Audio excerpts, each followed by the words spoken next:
Welcome back, everyone. When we left off, Sophia was stepping off that seaplane, right, onto this seemingly idyllic island, ready for a break from, her crazy life in New York.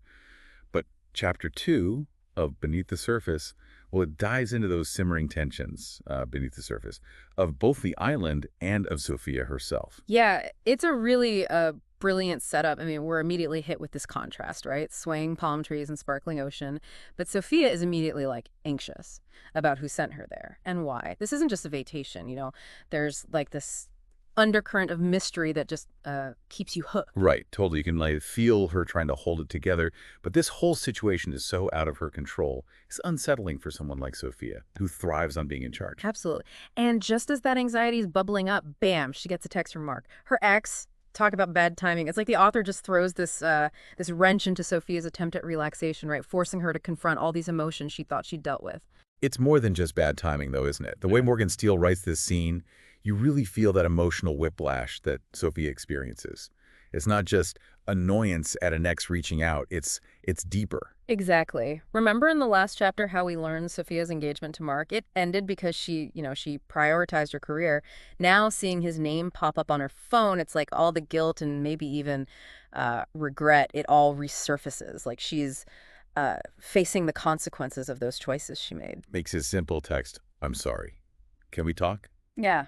So much more potent. It's not just a request, it's like this challenge to the life Sophia's built since their breakup. Suddenly, she's not just on this island to escape her present, her past is catching up with her too. It's such a fascinating dynamic, and I think it's going to have a major impact, on how Sophia interacts with the other characters, especially Dom. Think about it. She's already vulnerable, questioning whether her ambition really fulfilled her, and now this unresolved tension with Mark, it's all thrown in the mix. So how do you think this will play out?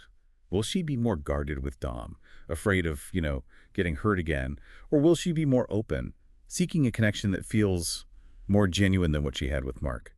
Well, it's hard to say for sure, but what I find so compelling is that Sophia is essentially caught between these two very different men.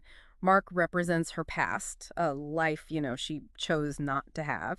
And then there's Dom, this intriguing, mysterious figure who seems to represent the unknown, a potential future that's both exciting and a little scary.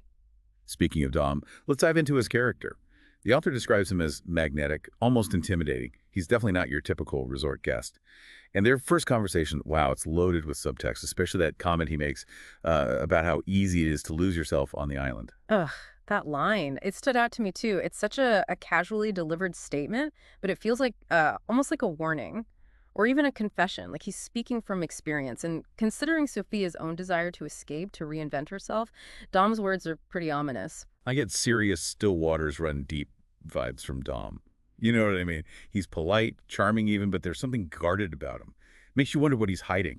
And the way he observes Sophia, there's an intensity there that's both intriguing and a bit unsettling. Like he sees right through her carefully constructed facade. Okay, so we've got Sophia grappling with her past, drawn to this mysterious Dom, and then there's the added element of the silver key, like a physical reminder of the journey she's on, the mysteries she needs to unravel, both about the island and herself. The key is such a brilliant symbol, a tangible representation of the unknown, right? The possibilities that lie ahead. Yeah. It's like the author is giving Sophia and us as readers this physical object to focus on, like a reminder that there's more to this island than meets the eye. And how do you think that past relationship with Mark factors into this? Yeah. We know Sophia chose her career over love, and now Mark's text, it's like this ghost from that decision coming back to haunt her. Oh, absolutely. I think it makes her wary of any potential connection, especially, with someone like Dom who is so shrouded in mystery. Sophia's used to logic and reason, to being in control. But with Dom, she's stepping into like uncharted territory. And that's terrifying for someone who's built her life on predictability. It's almost as if she's like afraid to let herself be vulnerable again, afraid of making the same mistake twice. Exactly. And this fear, it's heightened by the fact that she's already questioning her past choices.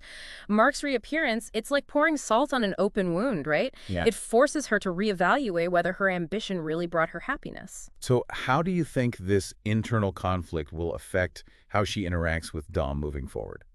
I think it could go one of two ways. On one hand, she might push Dom away, build up those walls, to protect herself from getting hurt again. She could try to focus solely on the reason she came to the island to relax, to escape from the pressures of her life in New York. But on the other hand, she might find herself drawn to Dom's, enigmatic nature, his confidence, his air of mystery. It could be exactly what she needs to break free from that rigid control she's imposed on her life. Like she's yearning for a connection that's deeper than logic and ambition, something that speaks to her soul. That's interesting because there are these subtle hints throughout the chapter that Sophia is attracted to Dom, despite her reservations, I mean.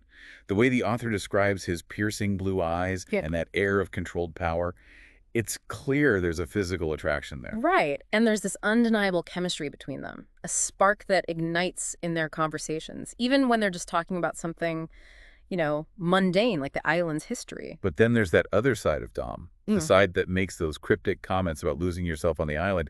It's like he's both alluring and a bit dangerous. Exactly. And that duality is what makes him such a compelling character. He's like a walking contradiction, strong yet vulnerable, open yet guarded. And I think that reflects Sophia's own internal struggle. She's attracted to his strength, but also wary of his secrets. It's like she's trying to figure out if he's a safe harbor or a storm waiting to happen. And the way Morgan Steele weaves these two storylines together, Sophia's internal conflict with her past and her growing attraction to Dom, it creates this delicious tension that just keeps you hooked. We're constantly trying to figure out if these two paths will, converge or collide. And let's not forget that Sophia still hasn't responded to Mark.